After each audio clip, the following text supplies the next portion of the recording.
नमस्कार, जोहार, मैं संजय और आप देख रहे हैं न्यूज झारखंड। चलिए जानते हैं सुबह से लेकर शाम तक की तमाम बड़ी खबरों को।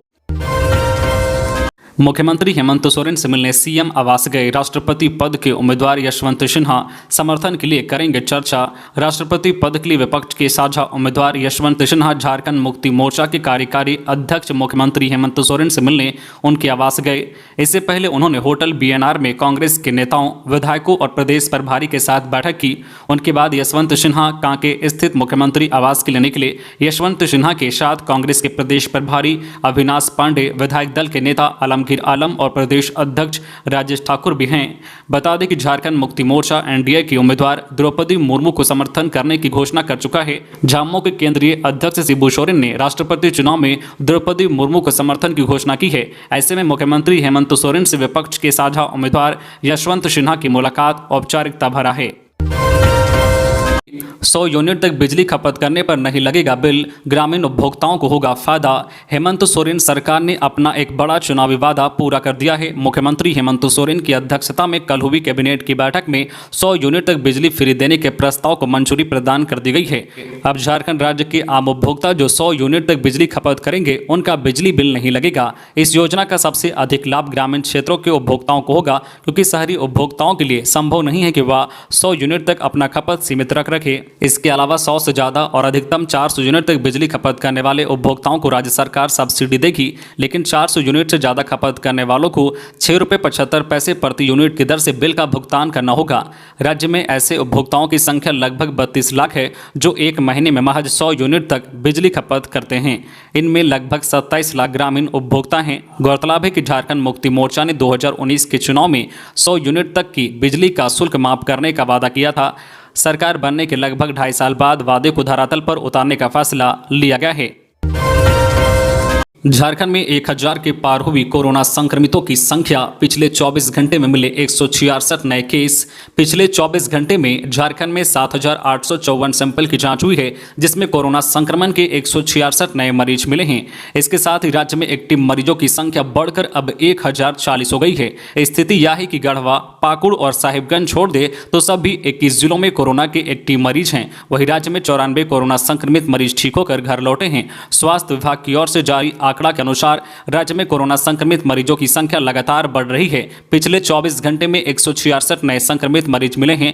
इसमें सबसे अधिक 48 मरीज रांची में मिले हैं। इसके अलावा जमशेदपुर में 17, बोकारो में 18, चतरा में 1, देवघर में 26, धनबाद में 7, दुमका में 3, गिरिडीह में 6, गोड्डा में 10, हजारीबाग में 12, कोडरमा में 4, लातेहार में 6, लोहरदगा में 5, रामगढ़ में 3 कोरोना संक्रमित मिले हैं।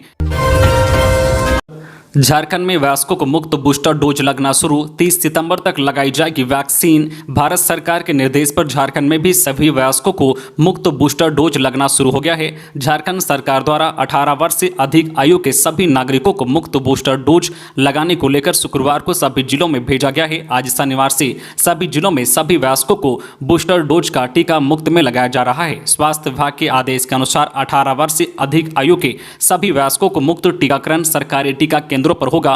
30 सितंबर तक 75 दिनों का अभियान चलाकर बूस्टर डोज की वैक्सीन लगाई जाएगी। इसका व्यापक प्रचार प्रसार करने तथा टीका केंद्रों पर सभी प्रकार की आवश्यक व्यवस्था करने को कहा गया है। बता दें कि झारखंड में अभी तक health care workers, frontline workers तथा 60 वर्ष से अधिक आयु के नागरिकों को ही मुफ्त बूस्टर डोज लगाई जा रही थी, पर केंद्र सरकार ने बुधवार को ही 18 वर्ष से अधिक आयु के सभी नागरिकों को मुफ्त बूस्टर डोज लगाने की स्वीकृति प्रदान कर दी है। झारखंड में अगले 5 दिनों तक इन इलाकों में होगी बारिश, कहीं कहीं वज्रपात भी होगा। झारखंड में अगले 5 दिनों तक मौसम के मिजाज में विशेष बदलाव की उम्मीद नहीं है। अभी उड़ीसा के तटवर्ती क्षेत्र में निम्न दबाव बना हुआ है। इस कारण राज्य में कई स्थानों पर बारिश हो रही है। पिछले 24 घंटे में सबसे अधिक बारिश घाटशिला में हुई है। मौसम केंद्र के प्रभारी अभिषेक आनंद के अनुसार 5 दिनों तक हल्के से मध्यम दर्जे की बारिश होती रहेगी। वहीं कहीं कहीं गर्जन और वज्रपात होगी। निम्न दबाव उड़ीसा के तटवर्ती क्षेत्र में है। इस कारण मौसम के मिजाज इस तरह का है। आने वाले दिनों में कई स्थानों पर हल्के से मध्यम दर्जे की बारिश हो सकती है। अब तक 176 मिलीमीटर बारिश हो चुकी है। सामान्य से करीब 48% की कमी है। बाबाधाम से जलार्पण कर वापस लौट रहे श्रद्धालुओं से लदी ऑटो पलटी, एक की मौत 8 घायल।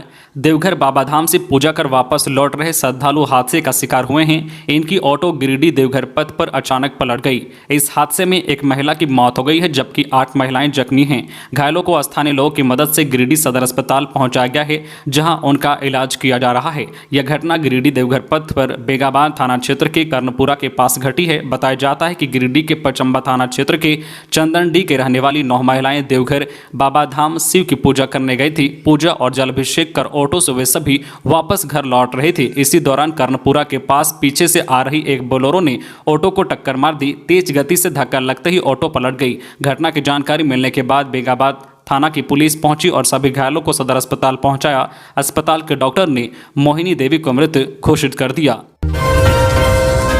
रांची में चचेरे भाई से पैसे के लेन देन को लेकर जमकर हुई चाकूबाजी, दर्जन भर लोग घायल, कई की स्थिति नाजुक। राजधानी रांची के धुरवा थाना क्षेत्र के सीढ़ियों में पैसे के लेन देन को लेकर हुए विवाद में चाकूबाजी हुई। चाकूबाजी की घटना में दर्जन भर लोग घायल हो गए हैं। सभी का अस्पताल में इलाज चल रहा है। बताया जाता है कि शनिवार की सुबह कुछ लेन देन के मामले में रिश्ते में चचेरे भाई इसराइल अंसारी और शाहिद अंसारी के बीच बहसबाजी हुई। इसके बाद मारपीट की नौबत आ गई। देखते ही देखते दो पक्षों के लोग आपस में भिड़ गए और मारपीट के बाद चाकूबाजी की घटना हुई। 1 दर्जन से ज्यादा लोग को चाकू लगी है। चाकूबाजी की इस घटना में कई लोग गंभीर रूप से घायल हो गए हैं, जिन्हें बेहतर इलाज के लिए हॉस्पिटल में भर्ती कराया गया है। घटना की सूचना मिलने के बाद मौके पर पुलिस पहुंचकर मामले की छानबीन में जुटी है। पुलिस दोनों पक्षों के लोगों से पूछताछ कर आगे की कार्रवाई में जुटी हुई है। राष्ट्रपति पद की उम्मीदवार द्रौपदी मुर्मू को जेएमएम द्वारा समर्थन का फैसला स्वागत योग्य। केंद्रीय शिक्षा राज्य मंत्री सह कोडरमा सांसद अन्नपूर्णा देवी ने राष्ट्रपति पद की उम्मीदवार द्रौपदी मुर्मू को जेएमएम द्वारा समर्थन देने के फैसले का स्वागत किया है। कोडरमा में एक कार्यक्रम में शिरकत करने पहुंची राज्य मंत्री अन्नपूर्णा देवी ने कहा है कि जेएमएम के समर्थन की उन्हें पहले से भी उम्मीद थी। देर से ही सही द्रौपदी मुर्मू के प्रति अपना समर्थन जताकर जेएमएम ने राष्ट्रपति पद जैसे संवैधानिक पद की गरिमा को कायम रखा है। इसके अलावा अन्नपूर्णा देवी ने झारखंड के सभी सांसद और विधायक से द्रौपदी मुर्मू के पक्ष में वोट करने की अपील की है। शव मिलने से सनसनी, रेलवे ट्रैक से पुलिस ने एक शख्स का शव बरामद किया। खबर है बोकारो की, जहां बालीडीह थाना क्षेत्र के बोकारो रांची रेलखंड के पास से अज्ञात युवक का शव मिला है। मौके पर पुलिस पहुंचकर शव को अपने कब्जे में लेकर पोस्टमार्टम के लिए भेज दिया है। घटना के बारे में बालीडीह थाना के जमादार महेंद्र सिंह ने बताया है कि शव रेलवे ट्रैक के किनारे पड़ा हुआ था। देखने से प्रतीत होता है कि किसी ट्रेन से गिरने के कारण उसकी मौत हो गई है। उन्होंने कहा कि अभी तक शव की शिनाख्त नहीं हो पाई है। पुलिस ने रेलवे ट्रैक से एक भगवा रंग का गमछा तथा 100 के कुछ मीटर दूर से 2 जोड़ी चप्पल बरामद किए हैं। बरामद चप्पल में एक लेडी चप्पल भी है। कयास लगाए जा रहे हैं कि किसी ने हत्या कर 100 को रेलवे ट्रैक के किनारे फेंक दिया है। पुलिस फिलहाल कई बिंदुओं पर मामले की छानबीन कर रही है। जेएसएससी जेईई परीक्षा में पर्चा लीक पर एफआईआर। झारखंड कर्मचारी चयन आयोग ने जूनियर इंजीनियर परीक्षा में पेपर लीक मामले में शुक्रवार को नामकुम थाने में प्राथमिकी दर्ज कराई है। जेएसएससी के अध्यक्ष सुधीर त्रिपाठी ने डीजीपी नीरज सिन्हा के साथ बैठक के बाद आयोग की ओर से प्राथमिकी दर्ज कराई है। जेएसएससी अध्यक्ष ने मामले की जांच के लिए प्राथमिकी दर्ज कराए जाने की बात कही है। डीएसपी मुख्यालय नीरज कुमार को इस मामले की जाँच का जिम्मा सौंपा गया है। जूनियर इंजीनियर के 1289 पद के लिए 3 जुलाई को विभिन्न परीक्षा केंद्रों में परीक्षाएं हुई थी। परीक्षा के बाद अभ्यर्थियों ने आरोप लगाया था कि प्रश्न पत्र एक दिन पहले वायरल हो गए थे और उसका उत्तर भी वायरल था। अभ्यर्थियों का आरोप था कि कुछ लोगों को प्रश्न पत्र और उत्तर देकर एक दिन पूर्व ही रटाया गया था ताकि वह उसमें सफल हो सके। इसमें पैसे के लेन देन का भी आरोप लगा था। इन सभी आरोपों की निष्पक्ष जांच के लिए ही आयोग ने प्राथमिकी दर्ज कराई है और त्वरित जांच के लिए कहा है। सावन में कांवरियों पर आतंकी खतरा, केंद्र ने किया अलर्ट। 2 साल बाद फिर शुरू हुई कांवड़ यात्रा पर आतंकी खतरा मंडरा रहा है। कट्टरपंथियों और आतंकियों के निशाने पर कांवड़ यात्रा होने की आशंका के मद्देनजर गृह मंत्रालय ने सतर्कता के निर्देश जारी किए हैं। मंत्रालय ने कांवड़ यात्रियों की सुरक्षा बढ़ाने को लेकर एडवाइजरी जारी की है। गृह मंत्रालय ने राज्य सरकारों से कहा है कि वे कांवड़ियों की सुरक्षा बढ़ाने के तत्काल इंतजाम करें। रांची एयरपोर्ट से सफर करना यात्रियों के लिए सबसे सुखद अनुभव। यात्री सुविधा देने में देश भर में अव्वल 5 में मिले 4.99 point. Airport authority of India द्वारा देश के 55 एयरपोर्ट पर ग्राहक संतुष्टि सर्वेक्षण में रांची और उदयपुर एयरपोर्ट को नंबर 1 की पोजीशन मिली है। दोनों को 5 पॉइंट में 4.99 नंबर मिले हैं। एयरपोर्ट अथॉरिटी ऑफ इंडिया के पूर्व चेयरमैन वीपी अग्रवाल ने बताया कि घरेलू एयरपोर्ट के लिए यह सर्वे जनवरी से जून 2022 के बीच में किया है।